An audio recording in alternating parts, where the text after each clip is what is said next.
तो हेलो बच्चों, कैसे हो आप लोग?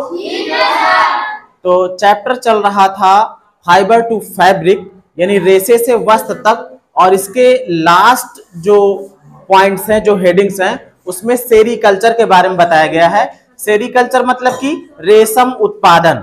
सबसे पहले तो आप ये जान लो कि भारत में कुछ ही राज्य ऐसे हैं जो रेशम का उत्पादन करते हैं, जिसमें से कर्नाटक जो है नंबर 1 पे है।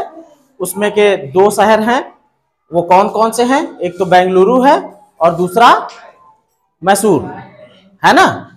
ये दोनों जो है ज्यादा उत्पादन करते हैं। बाकी और देखा जाए तो अन्य राज्यों में भी है, जम्मू कश्मीर हो गया, उत्तराखंड हो गया, यहाँ पर भी जो है रेशम का उत्पादन होता है। और पूरी दुनिया में सबसे ज्यादा जो रेशम का उत्पादन करता है वो कौन करता है? चाइना करता है। तो अगर हम देखें यहाँ पर रेशम उत्पादन वाली बात, तो पहले आप देख लीजिए, ये फीमेल सिल्क वॉर्म है। सिल्क वॉर्म मतलब ये रेशम का कीट जो है ये फीमेल है। कौन है?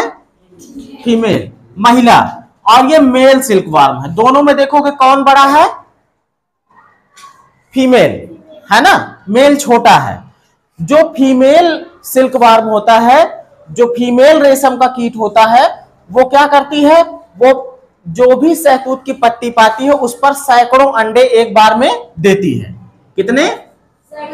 हाँ, 100 से भी ज्यादा, 100 से अधिक अंडे जो है वो देती है। फिर क्या होता है? यही जो अंडे होते हैं ये नेचुरल प्रोसेस के तहत कैटरपिलर लार्वा में बदल जाते हैं। और ये लार्वा जो होता है वो पत्तियों पर ही जीवित रहता है। जो शहतूत की पत्ती होगी उसको खाता रहेगा। कितने दिनों तक? 4 से 6 हफ्ते तक, 25 से 26 दिनों तक, है ना। वो उसी को खाता रहेगा और खा खा के लगभग पूरी पत्ती खत्म कर देगा। और खाने के बाद फिर ये एकदम से खाना बंद करेगा और ये बदलना शुरू हो जाएगा। किसमें? प्यूपा में।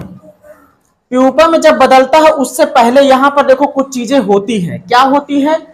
कि जो लार्वा होता है, जब ये 5 से 6 हफ्ते होने वाले होते हैं उस समय इसके अंदर सिल्क ग्लैंड विकसित हो जाती है, रेशम की ग्रंथि विकसित हो जाती है। और ये सफेद स्टिकी टाइप का एक जो है पदार्थ निकालता है। उसी से अपने अंदर ये पूरा खोल बना करके इस रूप में बदल जाता है। अब जब इसके अंदर ये अपने आप को पूरा कवर कर लिया है, कवर करने के बाद में इसके अंदर ये भी क्या है? प्यूपा है। अब ये पूरा जो स्ट्रक्चर है इसको कहेंगे कोकून। क्या कहेंगे? कोकून या कोया।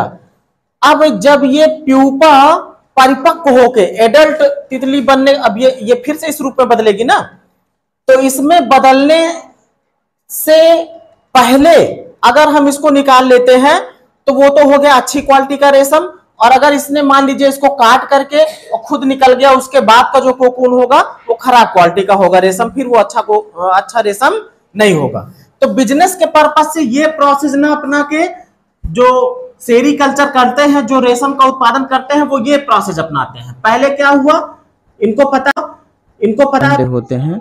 बिजनेस पर्पज से उनको शहतूत की पत्तियां ढेर सारी रखी जाती हैं फैला करके, और उन्हीं अंडों को जगह जगह पर जो है ला करके रख दिया जाता है। अब क्या होता है? ये अंडे जो होते हैं वो धीरे धीरे बदल जाते हैं कैटरपिलर लार्वा में। और क्योंकि वहाँ पर ढेर सारी पत्तियाँ होती हैं तो जो जैसे यहाँ पर अंडे जो थे वो ज़्यादा होते हैं, लेकिन उनसे कैटरपिलर बनने की जो संभावना होती है वो कम होती है। लेकिन वहाँ पर इस टेम्परेचर पर रखा जाता है और उतनी नमी पर रखा जाता है कि ये जो एग्स होते हैं ये ज़्यादा से ज़्यादा जो है कैटरपिलर लार्वा में बदल जाते हैं। और फिर ये कैटरपिलर लार्वा जो होते हैं वो पत्तियां जो वहाँ पर रहती हैं उन्हीं पत्तियों पर जो है 4 से 6 हफ्ते तक जो है उन्हीं पत्तियों पर रहते हैं और पत्तियों को खाते रहते हैं।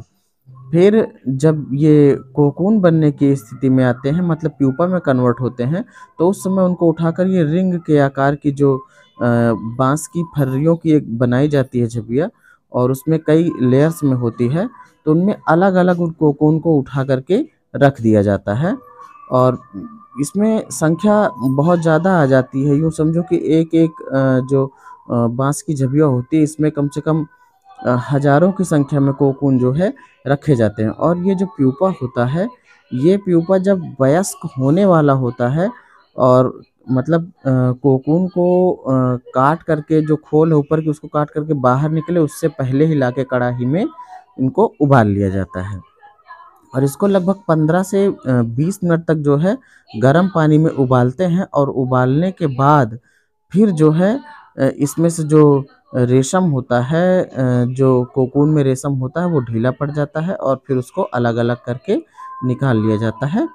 और ये जो प्रोसेस होता है, इसमें क्या करते हैं कि जो रेशम होता है वो अच्छी क्वालिटी का होता है। और जब रेशम को अलग कर लिया जाता है, और अलग करने की जो ये प्रक्रिया होती है, इसे रीलिंग कहा जाता है।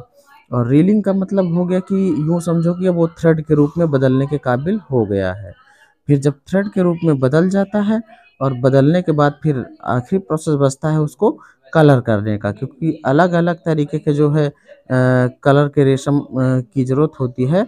तो फिर उनको कलर किया जाता है, और कलर करने के बाद फिर जो है उनसे वस्त्र हो, चादर हो, या कुछ भी हो, वो बनाया जा सकता है। तो जो बिजनेस पर्पज होता है वो नेचुरल प्रोसेस जो होता है उसको छोड़ करके बल्कि इस तरीके से किया जाता है, तो अच्छी क्वालिटी का जो है रेशम और बहुत अधिक मात्रा में प्राप्त किया जा सकता है। तो ये प्रोसेस जो है वो सेरीकल्चर करने वाले लोग करते हैं। तो अभी इस वीडियो में इतना ही। मिलते हैं नेक्स्ट डे फिर एक अलग वीडियो में।